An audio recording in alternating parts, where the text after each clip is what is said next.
അസ്സലാമു അലൈക്കും വറഹ്മത്തുള്ളാഹി വബറകാതുഹു. അൽഹംദുലില്ലാഹി റബ്ബിൽ ആലമീൻ വസ്സലാത്തു വസ്സലാമു അലാ റസൂലിഹിൽ കരീം വഅലാ ആലിഹി വസഹ്ബിഹി വമൻ ഇത്തബഅഹും ബിഇഹ്സാനിൻ ഇലാ യൗമിദ്ദീൻ അമ്മാ ബഅദ്. ഏറെ പ്രിയപ്പെട്ട സത്യവിശ്വാസി സഹോദരങ്ങളെ, അൽബയാൻ പഠിതാക്കളെ, അൽഹംദുലില്ലാഹ് അല്ലാഹു സുബ്ഹാനഹു വ തആലയുടെ കലാം, അവൻ്റെ വചനങ്ങൾ പഠിക്കുന്ന സംരംഭമായ അൽബയാനിൽ നമുക്ക് ചേരാനും ആ പരീക്ഷ എഴുതാനും നമുക്ക് സാധിച്ചു. അൽഹംദുലില്ലാഹ്. ഇസ്ലാമിലെ മൂന്നാം ഖലീഫയായ ദുന്നൂറൈൻ എന്ന പേരിൽ അറിയപ്പെട്ട ഉസ്മാൻ ഇബ്നു അഫ്ഫാൻ റളിയല്ലാഹു അൻഹു നിവേദനം ചെയ്യുന്നൊരു ഹദീസിൽ നമുക്ക് കാണാൻ സാധിക്കും, ഖൈറുക്കും മൻ തഅല്ലമൽ ഖുർആന വഅല്ലമഹ. ജനങ്ങളെ, നിങ്ങളിൽ ഏറ്റവും ഉത്തമരെന്ന് പറയുന്നത് പരിശുദ്ധ ഖുർആനിൻ്റെ പഠനത്തിൽ, അതിൻ്റെ അധ്യാപനത്തിൽ വ്യാപൃതരായി കഴിയുന്ന ആളുകളാണ്. ജനങ്ങളിൽ ഏറ്റവും ഉത്തമർ, ഖൈറായ ആളുകളെന്ന് റസൂലുള്ളാഹി സ്വല്ലല്ലാഹു അലൈഹി വസല്ലമ നമ്മെ പഠിപ്പിക്കുകയാണ്. ആ ഒരു കൂട്ടത്തിൽ അള്ളാഹു നാം ഏവരെയും ഉൾപ്പെടുത്തി അനുഗ്രഹിക്കുമാറാകട്ടെ. നമ്മൾ പഠിച്ച സൂറത്തു സജ്ദയിലേക്ക് നമ്മളൊരു തിരിഞ്ഞുനോട്ടം നടത്തുകയാണെങ്കിൽ, നമ്മൾ പഠിച്ച കാര്യങ്ങളെ ഒന്ന് വിലയിരുത്തുകയാണെങ്കിൽ നമുക്കറിയാം, സൂറത്തു സജ്ദ മക്കിയായ, പ്രവാചകൻ്റെ ഹിജ്റക്ക് മുന്നേ അവതരിച്ച 30 ആയത്തുകളുള്ള ഒരു സൂറത്താണ്. ആ സൂറത്തിനെ കുറിച്ച് ഹദീസുകളിലൊക്കെ നമുക്ക് കാണാൻ സാധിക്കുന്ന പേര് എന്നുള്ളത് അലിഫ് ലാം മീം തൻസീലു സജ്ദ, അല്ലെങ്കിൽ അലിഫ് ലാം മീം സജ്ദ എന്ന പേരാണ് എന്ന് നമ്മൾ പഠിച്ചു കഴിഞ്ഞു. അതുപോലെ തന്നെ എല്ലാ മക്കിയായ സൂറത്തുകളെയും പോലെ തന്നെ പരലോകത്തെ സ്ഥാപിക്കുക, അതുപോലെ തന്നെ ഈമാൻ മനസ്സിൽ ഉറപ്പിക്കുക, അള്ളാഹുവിൻ്റെ പ്രാപഞ്ചികമായ പല ദൃഷ്ടാന്തങ്ങളിലേക്കും മനുഷ്യരുടെ ശ്രദ്ധയെ ക്ഷണിക്കുക, അങ്ങനെ അള്ളാഹുവിൻ്റെ റുബൂബിയത്തിലൂടെ കൈപിടിച്ച് നടത്തി അള്ളാഹുവിൻ്റെ ഉലൂഹിയത്തിലേക്ക്, അള്ളാഹുവിൻ്റെ ആരാധ്യതയിലുള്ള ഏകത്വത്തിലേക്ക് മനുഷ്യരെ ക്ഷണിക്കുന്ന ആ ഒരു ശൈലിയും ആ ഒരു വിഷയാവതരണവും തന്നെയാണ് നമുക്ക് സൂറത്തു സജ്ദയിലും കാണാൻ സാധിക്കുന്നത്. സൂറത്തു സജ്ദയുമായി ബന്ധപ്പെട്ട് നമ്മൾ പഠിക്കുമ്പോൾ നമ്മുടെ കർമ്മപദത്തിൽ സൂറത്തു സജ്ദ സൂറത്തായി തന്നെ ഓതേണ്ട പല കർമ്മങ്ങളും നമ്മുടെ നിത്യജീവിതത്തിലുണ്ട് എന്നും നമ്മൾ മനസ്സിലാക്കി. അബൂ ഹുറൈറ എന്നറിയപ്പെട്ട അബ്ദുറഹ്മാൻ ഇബ്നു സഖർ റളിയല്ലാഹു അൻഹു നിവേദനം ചെയ്യുന്ന ഒരു ഹദീസിൽ നമുക്ക് കാണാൻ സാധിക്കും, റസൂലുള്ളാഹി സ്വല്ലല്ലാഹു അലൈഹി വസല്ലമ വെള്ളിയാഴ്ച ദിവസം സുബഹിക്ക് 1-ാമത്തെ റക്അത്തിൽ ഈ സൂറത്തു സജ്ദയായിരുന്നു പാരായണം ചെയ്തത് എന്നുള്ളതാണ്. ജാബിർ റളിയല്ലാഹു അൻഹു നിവേദനം ചെയ്യുന്നൊരു ഹദീസിൽ നമുക്ക് കാണാം, റസൂലുള്ളാഹി സ്വല്ലല്ലാഹു അലൈഹി വസല്ലമ സൂറത്തു സജ്ദയും സൂറത്തുൽ മുൽക്കും പാരായണം ചെയ്യാതെ ഉറങ്ങാറുണ്ടായിരുന്നില്ല എന്ന് ജാബിർ റളിയല്ലാഹു അൻഹു നിവേദനം ചെയ്യുന്നൊരു ഹദീസിൽ നമുക്ക് കാണാൻ സാധിക്കും. സഹോദരങ്ങളെ, ഇതൊക്കെയാണ് സൂറത്തു സജ്ദയുടെ ഒരു മൊത്തത്തിൽ നമ്മളൊന്ന് തിരിഞ്ഞു നോക്കുകയാണെങ്കിൽ പ്രധാനമായും ആ സൂറത്തിനെ കുറിച്ച് നമുക്ക് മനസ്സിലാക്കാനുള്ളത്. അൽഹംദുലില്ലാ, അത് നമ്മൾ പഠിച്ചു കഴിഞ്ഞു. ഇനി ഇന്നത്തെ ദിവസം നമ്മൾ പറയാൻ ഉദ്ദേശിക്കുന്നത്, നമ്മൾ ശ്രദ്ധിക്കേണ്ട ചില പ്രധാനപ്പെട്ട ചില പോയിന്റുകളാണ്. നമുക്കറിയാം, അള്ളാഹു സുബ്ഹാനഹു വ തആല നമ്മെ സൃഷ്ടിച്ചിട്ടുള്ളത് അവന് ഇബാദത്തുകളെടുത്ത് ജീവിക്കാൻ, അവന് മാത്രം ആരാധനകൾ അർപ്പിച്ച് മുന്നോട്ട് പോകാൻ വേണ്ടിയാണ്. അങ്ങനെ നമ്മൾ സൃഷ്ടിച്ച് അള്ളാഹുവിനെ മാത്രം ഇബാദത്ത് ചെയ്യണമെന്ന ലക്ഷ്യത്തിൽ മനുഷ്യരെയും ജിന്നുകളെയും സൃഷ്ടിച്ച് അവരെ റബ്ബ് വെറുതെ വിട്ടിട്ടില്ല. മറിച്ച് എങ്ങനെ റബ്ബിനെ ഇബാദത്ത് ചെയ്യണം, എങ്ങനെ റബ്ബിലേക്ക് അടുക്കണമെന്ന കൃത്യമായ മാർഗനിർദ്ദേശങ്ങളുമായിക്കൊണ്ട് കാലാന്തരങ്ങളിലായിക്കൊണ്ട് പ്രവാചകന്മാരെ, അവരിലൂടെ വേദഗ്രന്ഥങ്ങളെയും പടച്ചവൻ കൃത്യമായി നമുക്ക് അയച്ചു തന്നിട്ടുണ്ട് എന്ന് നമുക്കറിയാവുന്നതാണ്. അതുകൊണ്ട് തന്നെ അള്ളാഹു സുബ്ഹാനഹു വ തആലയെ ഉൾക്കാഴ്ചയോടുകൂടി, ബസീറത്തോടുകൂടി ഇബാദത്ത് ചെയ്യണം, അവനിലേക്ക് അടുക്കണം, അവനിലേക്ക് യാത്ര ചെയ്യണം എന്ന് ആത്മാർത്ഥമായി ആഗ്രഹിക്കുമ്പോൾ, അങ്ങനെ തൻ്റെ ജീവിത ലക്ഷ്യം സാധൂകരിക്കണമെന്ന് ആഗ്രഹിക്കുന്ന മനുഷ്യർക്ക് അള്ളാഹു സുബ്ഹാനഹു വ തആല ഇറക്കിത്തന്ന ഈ മാർഗനിർദ്ദേശനങ്ങൾ, അള്ളാഹുവിൻ്റെ വേദഗ്രന്ഥത്തിലൂടെ പ്രവാചകൻ്റെ നാവിലൂടെ റബ്ബ് നമ്മെ പഠിപ്പിച്ച ഈ ഒരു ഇസ്ലാമിനെ പഠിക്കാതെ, അള്ളാഹുവും റസൂലും എന്തു പറഞ്ഞു എന്ന അറിവ്, ഇൽമ് കരസ്ഥമാക്കാതെ നമുക്ക് റബ്ബിനെ ഉൾക്കാഴ്ചയോടുകൂടി ഇബാദത്ത് ചെയ്യാൻ സാധിക്കുകയില്ല എന്ന് നമുക്കറിയാവുന്നതാണ്. അതുകൊണ്ട് തന്നെ ആ അറിവ് പഠിക്കൽ, ആ ദീനിയായ അറിവ്, ഖുർആനും ഹദീസും പഠിക്കുക എന്ന ആ ത്വലബുൽ ഇൽമ്, ആ അറിവ് നേടിയെടുക്കലിന് ഒരുപാട് വലിയ ശ്രേഷ്ഠതകളാണ്, ഒരുപാട് മഹത്വങ്ങളാണ് റസൂലുള്ളാഹി സ്വല്ലല്ലാഹു അലൈഹി വസല്ലമ നമ്മെ പഠിപ്പിച്ചിരിക്കുന്നത്. ഖസ്റജ് ഗോത്രക്കാരനായ ഉസ്മാൻ ഇബ്നു അഫ്ഫാൻ റളിയല്ലാഹു അൻഹുവിൻ്റെ കാലഘട്ടത്തിൽ ഡമസ്കസിലെ പരിശുദ്ധ ഖുർആനിൻ്റെ അധ്യാപകനായി മുഖ്രി ആയിക്കൊണ്ട് സേവനമനുഷ്ഠിച്ചിരുന്ന ഉവൈമിർ ഇബ്നു സെയ്ദ് എന്ന അബൂദർദ റളിയല്ലാഹു അൻഹു അദ്ദേഹം ഉദ്ധരിക്കുന്ന ഒരു ഹദീസിൽ നമുക്ക് കാണാൻ സാധിക്കും, മൻ സലക തരീഖൻ യൽതമിസു ഫീഹി ഇൽമൻ സഹ്ഹലല്ലാഹു ലഹു ബിഹി തരീഖൻ ഇലൽ ജന്ന. ഏതെങ്കിലും ഒരു മനുഷ്യൻ ഈ ഇൽമ് തേടിക്കൊണ്ട്, അറിവ് തേടിക്കൊണ്ട് ഏതെങ്കിലും ഒരു വഴിയിൽ പ്രവേശിച്ചാൽ, എന്തെങ്കിലും ഒരു വഴി സ്വീകരിച്ചു, ഒരു ക്ലാസ്സിൽ പോയിരുന്നു, അല്ലെങ്കിൽ ഇത്തരത്തിലുള്ള അൽബയാൻ പോലെയുള്ള ഒരു ഓൺലൈൻ സംരംഭത്തിൽ നമ്മൾ ചേർന്നു, അങ്ങനെ പ്രവാചകൻ്റെ അറബി ഭാഷ അറിയുന്നവർക്കറിയാം ആ പ്രയോഗത്തിൻ്റെ പ്രത്യേകത. അറിവ് തേടി എന്ത് മാർഗം അയാൾ സ്വീകരിച്ചാലും അള്ളാഹു അത് കാരണത്താൽ അവൻ്റെ സ്വർഗത്തിലേക്കുള്ള പാത എളുപ്പമാക്കി കൊടുക്കുമെന്നുള്ളതാണ്. വേറെയും ഒരുപാട് മഹത്വങ്ങൾ ഈ ദുനിയാവിലും ആഖിറത്തിലും അറിവ് പഠിച്ചവരെ കാത്തിരിക്കുന്നുണ്ട് എന്ന് റസൂലുള്ളാഹി സ്വല്ലല്ലാഹു അലൈഹി വസല്ലമ നമ്മെ പഠിപ്പിച്ചിട്ടുണ്ട്. എന്നാൽ ഈ അറിവിൻ്റെ പ്രത്യേകത, ഈ വിജ്ഞാനം കരഗതമാക്കുന്നതിന് ഒരു പ്രത്യേകതയുണ്ട്. മറ്റ് അറിവുകൾ പോലെയല്ല. ഇപ്പോൾ നമ്മൾ ഡോക്ടറേറ്റ് പഠിക്കുമ്പോൾ, എൻജിനീയറിങ്ങിന് പഠിക്കുമ്പോൾ നമ്മളത് പഠിക്കുന്നത് പൂർണ്ണമായിക്കൊണ്ട് ഭൗതിക താല്പര്യങ്ങൾ മുൻനിർത്തിക്കൊണ്ട് മാത്രമാണ്, ദുനിയാവ് നേടിയെടുക്കാൻ വേണ്ടി മാത്രമാണ്. അതിനുവേണ്ടി സംവിധാനിക്കപ്പെട്ട പഠനശാഖകളുമാണ്. എന്നാൽ ഈ അറിവ് പഠിക്കുന്നതിൻ്റെ പ്രത്യേകത എന്നുള്ളത് അത് അള്ളാഹുവിൻ്റെ പ്രീതിയല്ലാതെ മറ്റൊന്നും ഉദ്ദേശിക്കാൻ പാടില്ല എന്നുള്ളതാണ്. ഈ അറിവിൻ്റെ നിബന്ധനയിൽപ്പെട്ടതാണ് അതിൽ അള്ളാഹുവിൻ്റെ പ്രീതിയല്ലാതെ, അള്ളാഹുവിൻ്റെ വജ്ഹല്ലാതെ മറ്റൊന്നും അയാൾ കാക്ഷിച്ചുകൂടാ എന്നുള്ളത്. സഹോദരങ്ങളെ, നമ്മളെ ഭയപ്പെടുത്തേണ്ട ഒരു ഹദീസ് അബൂ ഹുറൈറ റളിയല്ലാഹു അൻഹു നിവേദനം ചെയ്യുന്നുണ്ട്. മൻ തഅല്ലമ ഇൽമൻ യുബ്തഗാ ബിഹി വജ്ഹുല്ലാഹ്. ആരെങ്കിലും അള്ളാഹുവിൻ്റെ വജ്ഹ് മാത്രം കാക്ഷിക്കപ്പെടേണ്ട ഒരു ഇൽമ് തേടുകയാണ് എങ്കിൽ, പഠിക്കുകയാണ് എങ്കിൽ, അതായത് ദീനിയായ വിജ്ഞാനം പഠിക്കുകയാണെങ്കിൽ, ലാ യതഅല്ലമുഹു ഇല്ലാ ലിയുസീബ ബിഹി അറദൻ മിനദ്ദുനിയ. എന്നാൽ അയാളത് പഠിക്കുന്നത് ദുനിയാവിൽ എന്തെങ്കിലും ഒരു നേട്ടങ്ങൾ, ദുനിയാവിൽ എന്തെങ്കിലും ഒരു വിഭവം നേടിയെടുക്കാനാണ് എന്നുണ്ടെങ്കിൽ ലം യജിദ് ഉർഫൽ ജന്നത്തി യൗമൽ ഖിയാമ.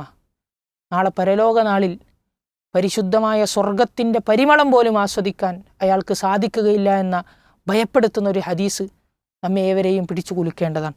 അതുകൊണ്ട് സഹോദരങ്ങളെ, ദുനിയാവിൽ എന്തെങ്കിലും ഒരു ലക്ഷ്യങ്ങൾ, എന്തെങ്കിലും ഒരു നേട്ടം കൈവരിക്കുന്നതിന് വേണ്ടി ആവരുത് നമ്മൾ ഖുർആനും ഹദീസും പഠിക്കുന്നത് എന്ന് ആദ്യമായി നമ്മൾ മനസ്സിൽ കുറിക്കേണ്ടതുണ്ട്.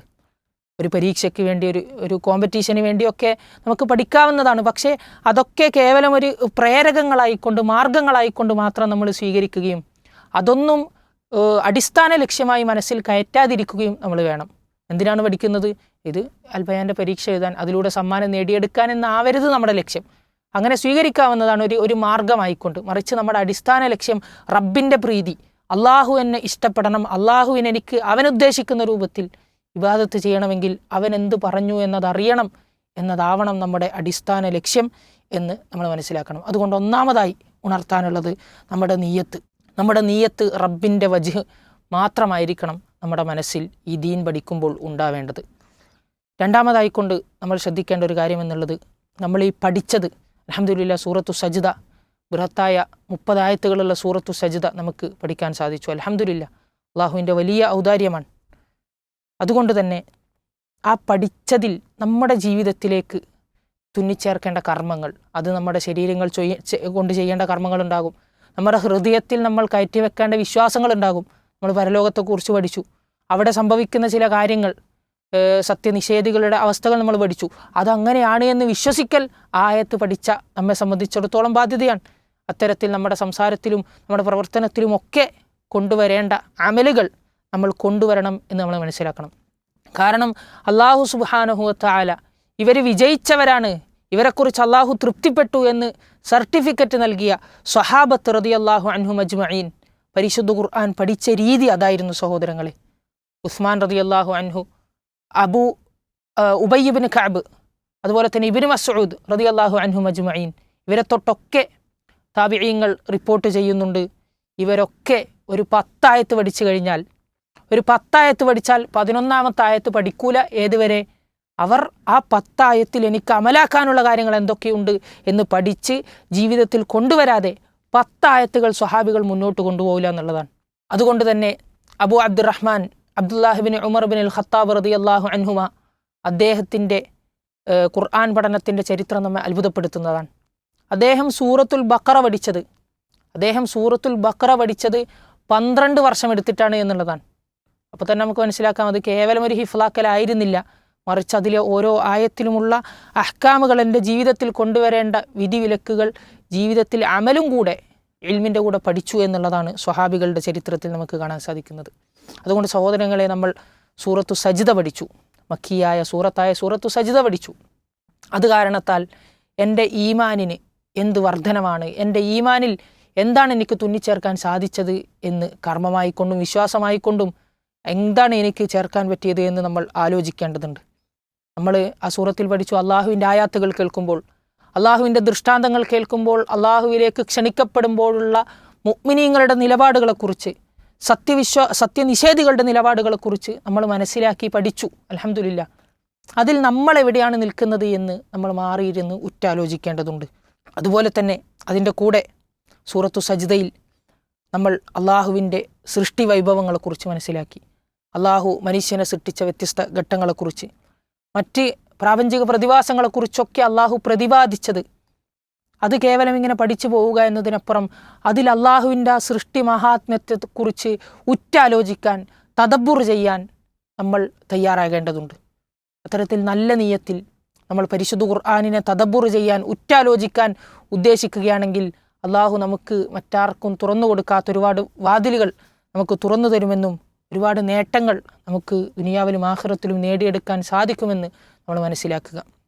അതുകൊണ്ട് അൽബയാൻ എന്നുള്ള ഒരു സംരംഭത്തെ കേവലം നമ്മൾ നേരത്തെ പറഞ്ഞതുപോലെ ഒരു മാർഗമായി സ്വീകരിച്ച് ഖുർആൻ പഠനവീതിയിൽ അതിശക്തം ബഹുദൂരം മുന്നോട്ട് പോകാൻ നമുക്ക് സാധിക്കേണ്ടതുണ്ട്. ഇതൊരു അവസാനമല്ല, പരീക്ഷ എഴുതിക്കഴിഞ്ഞു ഖുർആൻ പഠനം കഴിഞ്ഞു എന്നുള്ളതല്ല, ഇതൊരു തുടക്കം മാത്രമാണ്. ഈ പരിശുദ്ധ ഖുർആനിൻ്റെ ആ ഒരു ആസ്വാദനം എനിക്ക് നേടിയെടുക്കാനുള്ള ഒരു കാരണം മാത്രമായി അൽബയാനെ സ്വീകരിച്ച് നമ്മൾ പരിശുദ്ധ ഖുർആൻ്റെ പഠനവീതിയിൽ മുന്നോട്ട് പോകേണ്ടതുണ്ട്. പരിശുദ്ധ ഖുർആൻ പഠനം എന്ന് പറയുമ്പോൾ ആ ഖുർആനിൻ്റെ ആ മുഴുവൻ ബറക്കത്തും ആ ഒരു നേട്ടങ്ങളും നമുക്ക് ലഭിക്കണമെന്നുണ്ടെങ്കിൽ നമ്മൾ കേവലം അൽബയാന് വേണ്ടി നമ്മൾ പഠിച്ചതുപോലെ ആശയപഠനം മാത്രം പോരാ, മറിച്ച് അതിൻ്റെ പാരായണം നമ്മൾ പഠനം ശരിയാക്കേണ്ടതുണ്ട്. അതിൻ്റെ പരിശുദ്ധ ഖുർആനിൽ എത്രത്തോളം നമ്മൾ ഹിഫ്ലാക്കുന്നു എന്നത് നമ്മൾ ശ്രദ്ധിക്കേണ്ടതുണ്ട്. സഹോദരങ്ങളെ, പാരായണം പലപ്പോഴും പലരും നിസ്സാരമായി കാണുന്ന ഒരു അലംഭാവം, അഴകുഴമ്പൻ നിലപാട് സ്വീകരിക്കുന്ന ഒരു കാര്യമാണ് തജ്വീദ് നിയമങ്ങൾ പഠിക്കുക എന്നുള്ള കാര്യത്തിൽ. അതൊന്നും ഒരു പഠിക്കേണ്ടാത്ത രൂപത്തിലാണ് ആളുകൾ മനസ്സിലാക്കിയിരിക്കുന്നത്. എന്നാൽ സഹോദരങ്ങളെ, ഓരോ മുസ്ലിമും നിർബന്ധമായി അറിഞ്ഞിരിക്കേണ്ട തജ്വീദ് നിയമങ്ങളുണ്ട്. നമുക്കറിയാം, വമ്പിച്ച അബദ്ധങ്ങൾ തജ്വീദിൻ്റെ നിയമങ്ങൾ പലരും തെറ്റിക്കുന്നതിൽ അറബി ഭാഷയുടെ പ്രത്യേകതയാണ്. ചിലപ്പോൾ ഒരു അക്ഷരം വരേണ്ട മഖ്റജ് ഒന്ന് അങ്ങോട്ടും ഇങ്ങോട്ടും ആയാൽ അർത്ഥങ്ങൾ നേരെ മാറി മറിയുന്നത് നമുക്ക് കാണാൻ സാധിക്കും. അതുകൊണ്ട് നിർബന്ധമായി നമ്മൾ അറിയേണ്ട തജ്വീദ് നിയമങ്ങൾ പഠിക്കാനും അത്തരത്തിൽ ആ തജ്വീദ് നിയമങ്ങൾ പാലിച്ചുകൊണ്ട് എത്രത്തോളം നമുക്ക് തജ്വീദ് പഠിച്ച് കൃത്യമായ അക്ഷരങ്ങൾ ഉദ്ധരിച്ച് ഓതാൻ കഴിയുന്നോ അത്രത്തോളം നമുക്ക് റസൂലുള്ളാഹി സ്വല്ലല്ലാഹു അലൈഹി വസല്ലമയുടെ പരിശുദ്ധമാക്കപ്പെട്ട അധരങ്ങളിലൂടെ എങ്ങനെ പരിശുദ്ധ ഖുർആൻ പുറത്തേക്ക് വന്നോ അതുപോലെ നമുക്കും ഓതാനും അത്തരത്തിൽ നല്ല രീതിയിൽ സാവകാശത്തിൽ തജ്വീദ് നിയമങ്ങൾ പാലിച്ചോതുമ്പോൾ മാത്രമേ നമ്മുടെ തദബ്ബുറിനും നമ്മൾ പരിശുദ്ധ ഖുർആൻ ലുറ്റാലോചിക്കുന്നതിനൊക്കെ നമുക്ക് സാധിക്കുകയുള്ളൂ എന്ന് നമ്മൾ മനസ്സിലാക്കുക.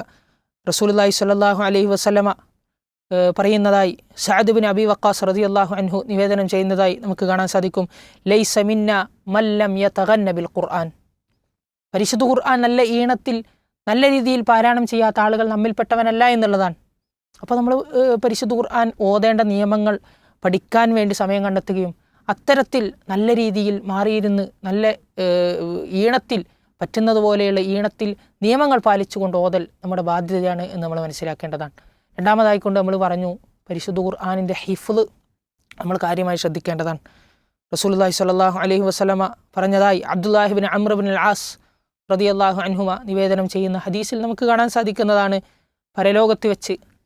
പരലോകത്ത് വെച്ച് പരിശുദ്ധ ഖുർആനിൻ്റെ ആളുകളോട് പറയപ്പെടും, ഇഖ്റ വറത്തിൽ കമാ കുൻത തുറത്തിലു ഫിദ്ദുന്യ. നീ ദുനിയാവിൽ വെച്ച് പാരായണം ചെയ്തതുപോലെ നീ പാരായണം ചെയ്തു കൊള്ളുക. ഫഇന്ന മൻസിലക ഇൻദ ആഖിരി ആയത്തിൻ തഖറഉഹ.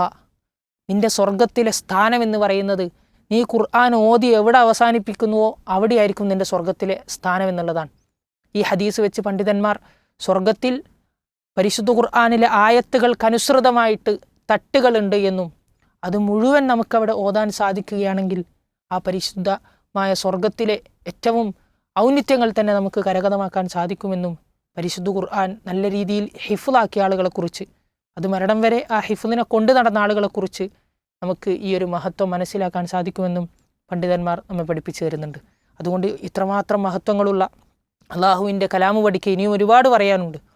എന്നാൽ സമയത്തിൻ്റെ പരിമിതി എന്നോളം നമ്മളിവിടെ ചുരുക്കുകയാണ്.